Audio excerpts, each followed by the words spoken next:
my goodness. It has been 1 year since the deadly tornado that tore through Reno, Oklahoma. 19 people were killed in the 2.5-mile wide twister, including 4 storm chasers, and one man who survived this twister is Austin Anderson. He joins us this morning. We have talked to you several times throughout this journey, and we're going to obviously show viewers some of the video at different milestones over the last year. Thank you for being here. Oh, you're welcome. I'm so glad to be alive and here this morning. Yeah, you, all of you couldn't see this, but when he walked into our studio, there's actually a set of stairs, and he literally just kind of ran down the stairs, and you had so much pep in your step.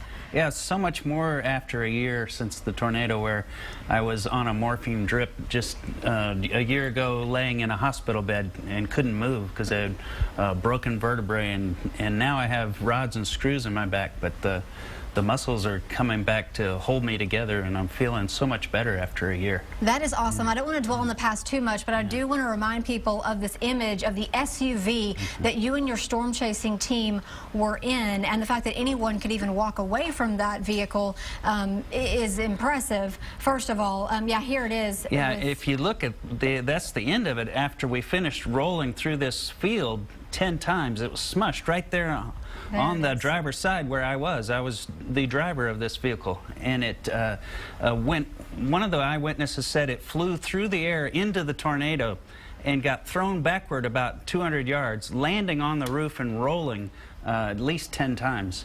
And I remember my face hitting the dirt every time we hit that side of the driver's side window.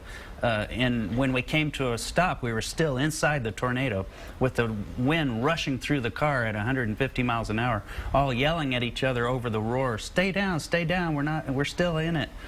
And just only it took about a minute before the tornado had passed where we were sitting in that SUV. And my mouth was full of gravel. I remember spitting out rocks and stuff. So it was just incredible that we're all looking at each other. The meteorologist was in the passenger side, the cameraman, Brad was in the back seat, and we all hunkered down hoping that somehow we would survive this terrible ordeal. And fast forward, we checked in with you at the 6-month mark. Obviously, you were in the hospital, you were bedridden at one point, and we checked back with you at 6 months. You were doing weekly physical therapy, several sessions a week. And so from the 6-month point until now, you look amazing. You look so much better. I'm almost back to 100%. Okay. Yeah, and I wouldn't say I'm at 100% because I'm still going back to Cole Christie, my physical therapist, once a week, but also working out now at the Y and every other morning, doing rowing and lat pulls, just trying to strengthen the back muscles that got cut away to put the rods and screws that are holding me up. And so incredible. I'm still feeling almost 95% back to normal. Well, you look like you're 100% back to normal. Oh, you're so great. And we're so glad to see that. Yeah. You know, speaking of rowing, Aaron showed me this morning a Facebook post of you rowing at the YMCA and looking great. But that post said, the years of experience and knowledge on how to cover breaking national news are still in my head. My spirit is strong, and now my body is just about ready.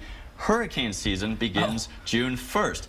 What are your plans for hurricane season? Are you going to be back out there? Yeah, for the longest time, the whole year had passed, and I haven't worked for the Weather Channel since, and I was so disappointed until just yesterday, where I called and we worked out an arrangement for hurricane season, because I've been covering hurricanes since 1986, and that's over 50 storms. And all across the country. I was in Sandy and New Jersey and Point Pleasant Beach and in Irene before that. And I can name Katrina. I was there and covering that. And so I'm looking forward to doing some sort of coverage there for the Weather Channel this year. Now, we certainly hope you stay safe, of course. And we've had some storms in our area, as you know. And if folks are thinking, hey, maybe I could be a storm chaser, if there's a tornado out in the hill country, I can go check it out. briefly, what is your advice for people who have never done it before who might want to look into it? Gosh, you know, the Memorial Day weather that we had last weekend, it was so scary to see some of the attempts by storm chasers out there. I was watching online some streaming video of people out there, and they were making so many mistakes. And I was just worried for them because I could see the line of storms that had been tornado warned but not confirmed there was a tornado in them. And chasers were out there on the wrong side of the storm, for example, getting ready to be hit by hail. And just not knowing where and how a thunderstorm operates can be so dangerous if you're on the wrong side of the storm, for example. Yeah, absolutely. Well, unfortunately, we are out of time, but it is always exciting to see the progress that you have made. We hope you are back out there soon. Well, I'm so blessed and thankful for having me on today, because to tell it 1 year later that I'm doing so much better. It's great to have you. Thank you. We'll check back. Maybe we can get David out there on some storm chasing missions. That's right. We'll see if the station approves that. We'll be right back after this break.